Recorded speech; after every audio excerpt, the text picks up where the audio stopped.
ఆంధ్రప్రదేశ్లో టీడీపీ అధికారంలోకి వచ్చి ఏడాది కావస్తుంది. కానీ పార్టీలో సీనియర్ నేతలకు మాత్రం పదవులు దక్కడం లేదు.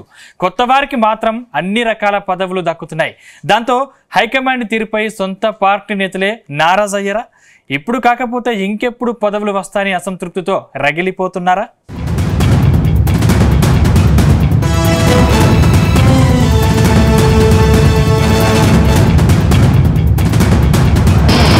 తెలుగుదేశం పార్టీ అంటేనే క్రమశిక్షణకు మారుపేరు.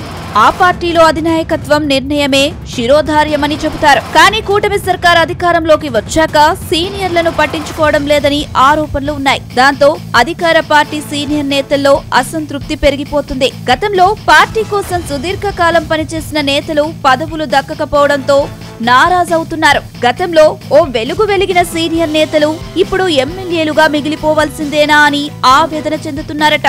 వాస్తవానికి గత అసెంబ్లీ ఎన్నికల్లో కూటమి సర్కార్ అధికారంలోకి రావడంతో సీనియర్లంతా మంత్రి పదవుల కోసం చాలా ఆశగా చూశారు. ఉమ్మడి విశాఖ జిల్లాలో చూస్తే చాలా మంది సీనియర్లు ఈసారి గెలిచారు. వారిలో కొందరు గతంలో మంత్రులుగా చేసిన వారే.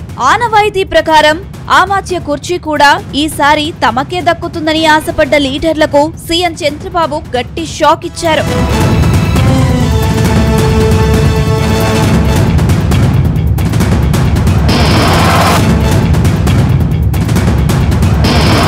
ప్రస్తుతం కేబినెట్ లో ఉత్తరాంధ్ర నుంచి 4 మంత్రి పదవులు దక్కాయి.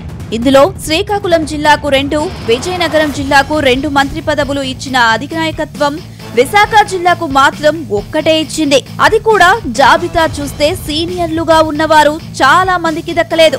ఇక విశాఖ జిల్లా నుంచి ప్రత్యేకంగా తీసుకుంటే ఒక మంత్రి పదవి లేకుండా పోయింది. దానికి తోడు నామినేటెడ్ పదవులు అయినా తమ వారికి దక్కలేదన్న ఆవేదన నేతల్లో స్పష్టంగా కనిపిస్తుంది. ఏడాది కాలంగా తమలో దాచిపెట్టుకున్న అసంతృప్తిని ఓ సీనియర్ నాయకుడు మినీ మహానాడు వేదికగా బయట పెట్టేసుకున్నారు. ఇటీవల మినీ మహానాడులో సీనియర్ ఎమ్మెల్యే బండారు సత్యనారాయణమూర్తి తనకు మంత్రి పదవి రాలేదన్న ఆవేదనను బహిరంగంగానే వెళ్లగక్కడం హాట్ టాపిక్ గా మారింది.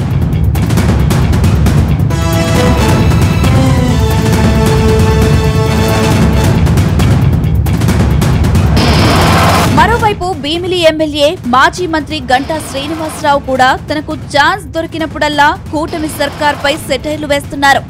ఇటీవల విశాఖ నుంచి విజయవాడకు నేరుగా విమాన సేవలు లేవని సోషల్ మీడియాలో పోస్ట్ పెట్టి అగ్గిరాజేశారు. అంతేకాదు తరచూ అధికారుల మీద ఆయన ఆగ్రహం వ్యక్తం చేస్తూ తన అసంతృప్తిని అలా చెబుతున్నారన్న ప్రచారమూ ఉంది. ఇక శ్రీకాకుళం జిల్లాలో చూసుకున్నా ఇదే తీరుగా ఉంది. మాజీ మంత్రి పలాస ఎమ్మెల్యే గౌతు శిరీష తండ్రి అయిన గౌతు శివాజీ కూడా జిల్లాలో పలానా మీద కాస్త పెదవి విరిచే విధంగానే మాట్లాడారు.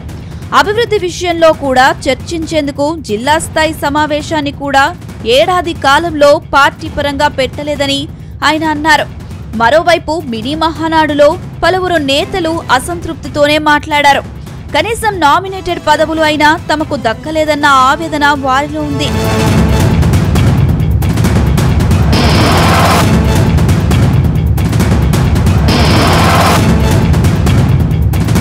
అటు విజయనగరం జిల్లా నేతలు కూడా మంత్రి పదవులు రాలేదని తీవ్ర అసంతృప్తిలో ఉన్నారు. వీరిలో సీనియర్ నేత అశోక్ గజపతిరాజుకు ఎలాంటి పదవి దక్కడం లేదు.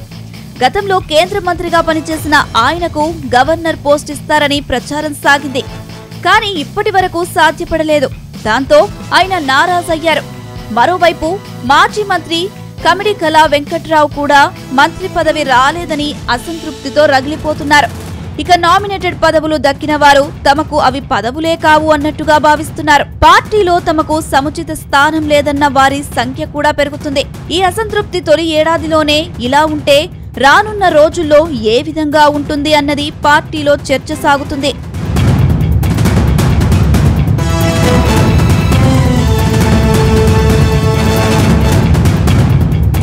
మొత్తానికి మంత్రివర్గ విస్తరణ కావచ్చు, నామినేటెడ్ పోస్టుల విషయంలో నారా లోకేష్ కీలక పాత్ర పోషిస్తున్నారనే టాక్ ఉంది. పార్టీలో సీనియర్లను పక్కన పెట్టేసి జూనియర్లకు పదవులు ఇవ్వాలని ఆయనే హైకమాండ్ పై ఒత్తిడి చేస్తున్నారట.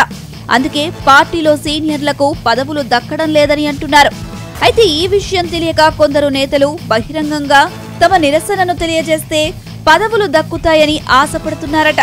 చూడాలి మరి టీడీపీలో సీనియర్లంతా పదవుల కోసం ఇంకెన్నాళ్ళు ఎదురు చూడాలో.